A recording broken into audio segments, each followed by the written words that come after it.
We go in this world of woe, so much suffering and misery. Our hearts are longing for the endless home of peace and love and harmony. Oh, no more bitterness, hatred or greed. Paradise is the place we need. I feel the peace inside of me.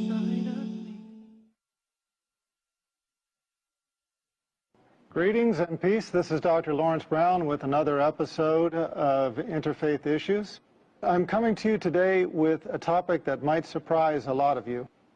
And that is that today I'm going to talk about how I became Muslim. Through these talks and through my other works, a number of people have approached me and asked how I became Muslim and why.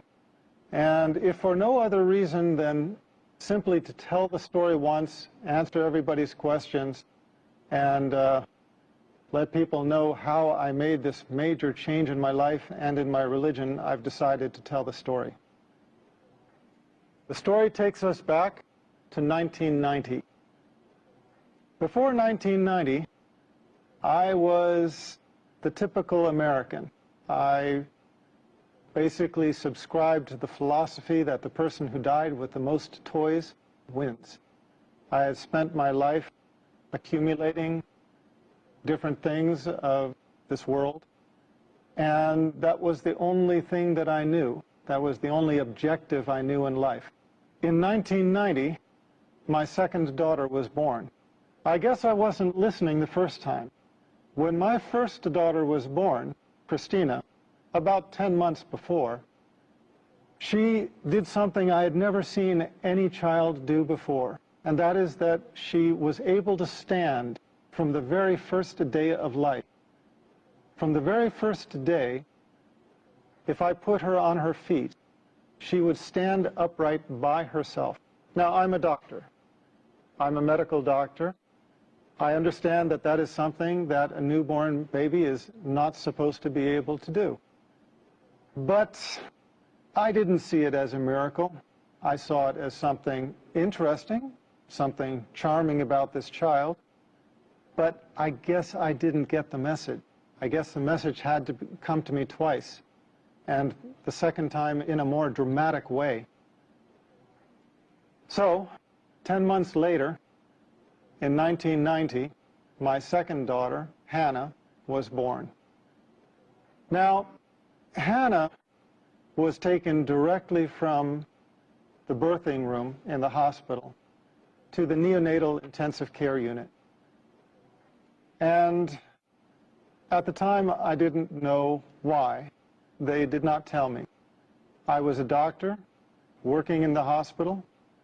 It was George Washington University Hospital, one of the most famous hospitals in the United States. That was the hospital where President Ronald Reagan went when he was shot. You cannot fault the medical care at that hospital. They had the highest medical care.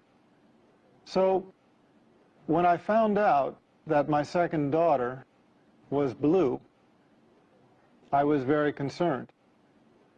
I went and saw her in the intensive care unit.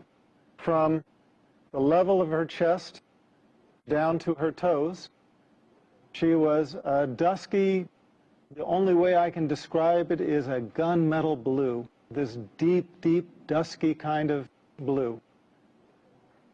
Now, for those of you in the medical profession, you understand what that means. A lot of people, even outside the medical profession, understand what that means, but for those of you who don't, you know how when you look at the veins in your arms, in a pale-skinned person like myself, those veins are blue. The reason why is because blood, when it is carrying oxygen, is red. When the blood does not have oxygen, it turns blue. And that was the color of my child. We took a cardiac ultrasound it showed that she had a coarctation of the aorta. Now, the aorta is the major vessel that comes off of the heart and then sweeps down to the rest of the body, carrying all of the blood for the body from the chest down. And a coarctation is a critical narrowing in that artery. We could see where the artery was normal size. We could see where it was normal size on the other side, but right in the middle, there was this tight coarctation where the artery narrowed down to almost nothing. So that was the condition of my child. She was dying.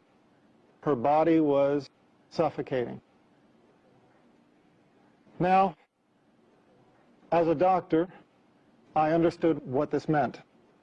I had assisted on numerous cardiothoracic surgeries. I knew that this almost certainly meant for this child that she would undergo emergency thoracic surgery. They would cut open her chest. They would replace the vessel with a graft. And these children, in general, don't do well. Given the technology of the time, about 20 years ago, my expectation was that my daughter would have the surgery, survive a few years, need to have the surgery again to replace the graft as she grew, and eventually the graft would fail and she would die. Now, that was my understanding at the time. That was the understanding of the intensivist, the doctor caring for my daughter at the time. So we were standing over this one-day-old baby, not even one-day-old baby,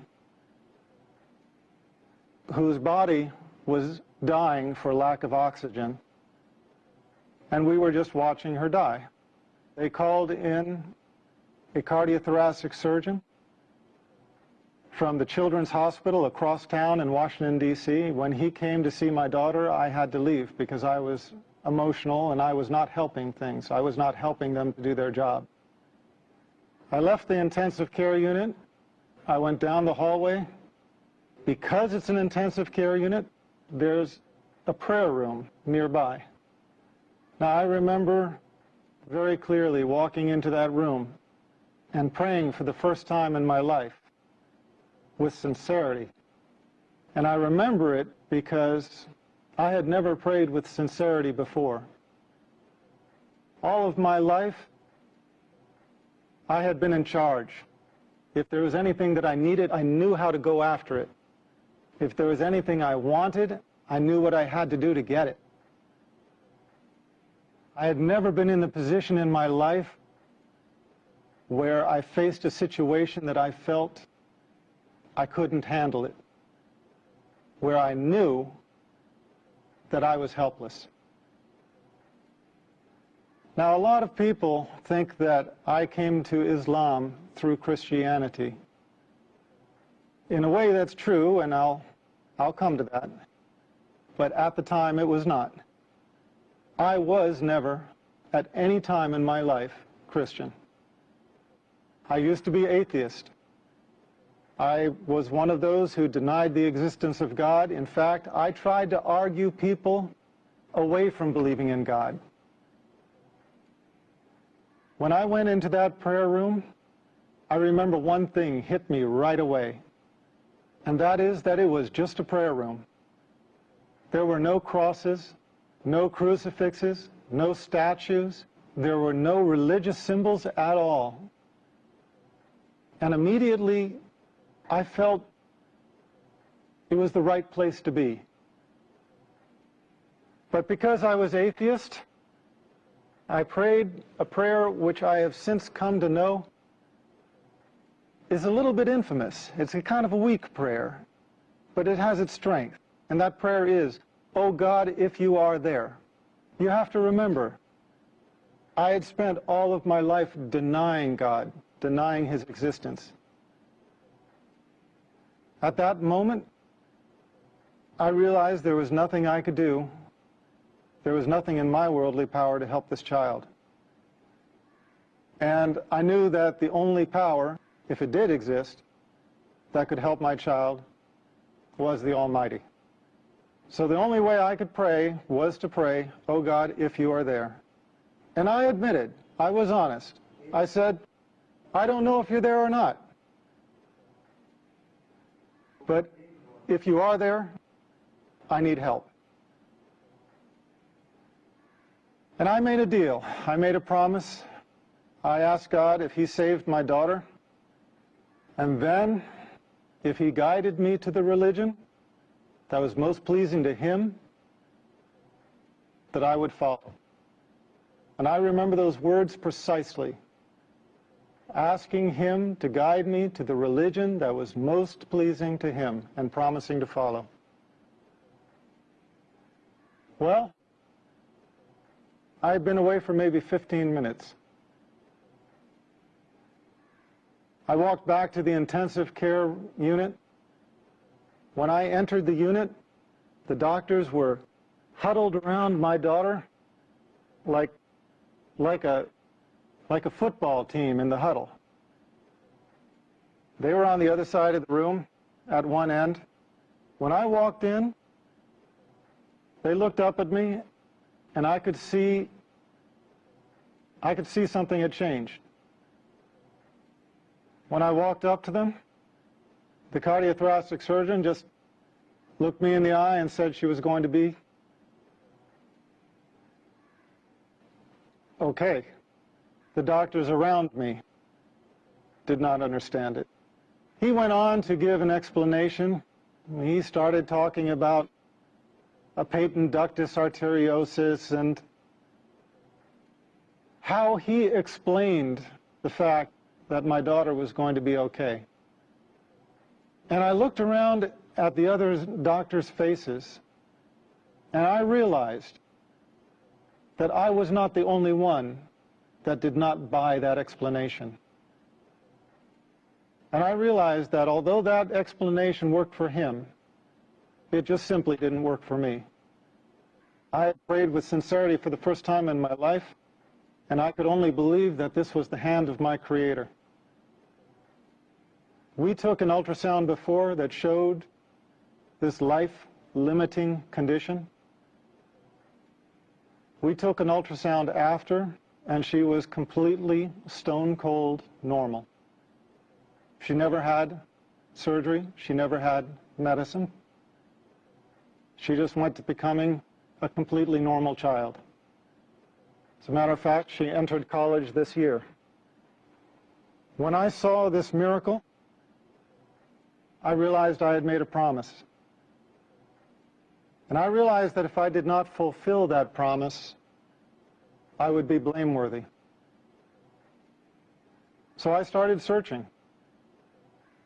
I had promised my Creator that if He would guide me to the religion most pleasing to Him, that I would follow. And the last thing I wanted was to die with that promise being unfulfilled.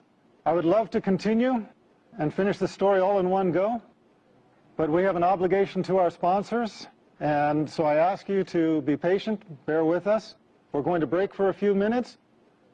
We'll be right back. Welcome back. This is Dr. Laurence Brown again, speaking on the subject of my conversion to Islam. And I will just continue the story that I started, telling how and why I became Muslim. So, I started reading scriptures of a variety of religions. I studied Buddhism, Taoism, Shintoism, read into the Bhagavad Gita, started studying Hinduism, worked my way around to Judaism, Christianity, started working myself up the ladder of the revealed monotheistic religions. With each religion I encountered, I basically just came to the conclusion that, well, no, that's not it. It didn't take me long to decide against Buddhism, against Taoism, against Hinduism. That's why I ended up studying Judaism.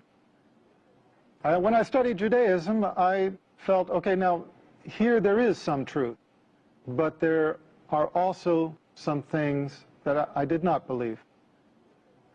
I found inconsistencies in the Old Testament, which we'll talk about in another show, inshallah. I found the prediction of 3 prophets to follow, and that obviously raised the question, well, if those prophets do not count as John the Baptist and Jesus Christ as the first 2 of those 3, who else could it be? So I moved on to Christianity. As I studied Christianity, I just was looking for the answer anywhere I could find it. I studied with the Southern Baptists, the Quakers, the Greek Orthodox, the Roman Catholics, Mormons, Seventh-day Adventists. My head is kind of swimming with all of the sects of Christianity that I approached for longer or shorter periods of time. And in the end, I could never get my answers. I would go to the priests, having actually done something that very few Christians, in my experience, really do, and that is reading the Bible and questioning aspects of it. Now, please understand, I don't mean this to put down anybody out there. I don't mean this as a criticism to Christians who hold on to their faith, but I just mean to say that most Christians accept their faith unconditionally without really analyzing it. I found Jesus Christ calling himself the Son of Man, so I wanted the priest to tell me, why do Christians call him the Son of God if he called himself the Son of Man? I found Jesus Christ in 3 places asked, what is the most important commandment? And he said, "Know, O Israel, your God is one God." And I couldn't find the Trinity anywhere. I said, well, if the Trinity is not in the Bible, why are people teaching it? Why are people believing it? Why are people following it? Why are people professing it? And they said, well, it's First Epistle of John, chapter 5, verse 7. And I found out that that's a forgery. It doesn't exist in the original manuscripts, which is why it has been modified in the more modern Bibles. It is why you do not any longer find in the reputable Bibles published in modern day, you do not find it talking about the Father, the Son, and the Holy Spirit, and these 3 are one. You don't find that anymore because the scholars of modern times have recognized that that was a misleading insertion. As Scofield's Reference Bible states, it's an interpolation. It's a misleading insertion. I wanted the priests to answer these questions for me, and I never found a single one of any sect anywhere who could. I felt almost more lost than before. I believed in what Jesus Christ taught. I believed that he was a prophet. I believed in God as one God. I believed that man's relation with God is direct, without intercessor. I believed that we are accountable for our actions. I could not believe that we carried the taint of original sin, a sin that we never committed. I was at odds with Trinitarian theology, but I was in agreement with everything Jesus Christ taught. And I found these 2 to be different. And no priest could explain this to me. For a couple of years, I was searching, not finding anything, because in the West, in America, really about the last religion most people even think to consider is Islam. It wasn't until I learned about Islam, about the Prophet Muhammad, peace be upon him, that everything suddenly made sense. Everything fell in place. The Old Testament's prediction of 3 prophets to follow, John the Baptist being 1, Jesus Christ being 2. Who is the 3rd? The prophet of Islam, Muhammad, peace be upon him. Everything else fell in place. All of the teachings of Jesus Christ, his teaching that God is one, his teaching that the prophets, including himself, were men, his teaching that we are directly accountable to God, without intercessor, no saints in the way, no priests that you have to make confession to or seek absolution from. No, our account is directly to God without intercessor. And I found the consistency in the creed throughout the chain of revelation. This was my reason for embracing Islam. I found in Islam the answer to my search in the continuity of the chain of revealed revelation. I found Islam as the conclusion in the chain of revelation. Now, that's my story. It's a very personal story, and maybe nobody benefits from it except for me. But it seems like everybody has a testimonial. And God guides who He wills. And if you are sincere, He will guide you to the straight path. But if you have some disease in your heart, if you have some insincerity, if you have some desire for the world where you do not put God as your priority, you can easily fall into this trap. You start out thanking God and you end up directing your worship to an element of His creation, worshiping the creation instead of the Creator. A few years later, as a doctor, I had a patient who had a son who was born with a lethal heart problem. It looked like he was going to die. She prayed to God. She asked for God to save her child, and she promised. Her child got better, the same as mine had. And you know what? She didn't keep her promise. She went back on it. And I guess that kind of concludes my story, because when I saw that, I realized that I didn't become Muslim because I'm so smart, because I figured it out, whereas somebody else maybe didn't. No. Here was this woman in the exact same situation. She was praying for the salvation of her child with a lethal heart defect, just as I had had a child with a lethal heart defect. And what was the difference between the two of us? The difference was simply that Allah guided me to Islam and made me sincere. And for whatever reason, she did not. She failed in her test. If there was one message I would send to the audience, it is just this. We come to the religion of truth not on our own, except as we ask for it. Allah guides those who He wills. Pray to Allah by whatever name you know Him. Pray to the Creator with sincerity.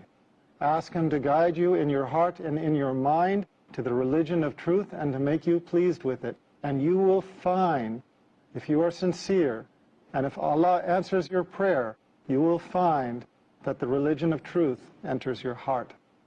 And inshallah, you will join us as a brother or sister in Islam. Thank you for being my audience on yet another episode, Interfaith Issues. We will continue again, inshallah, and I look forward to being with you then. Peace, and may God be with us all.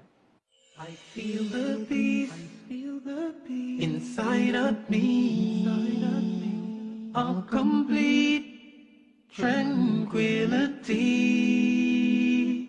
I remember Allah, He remembers me. Feel the peace, feel the breeze.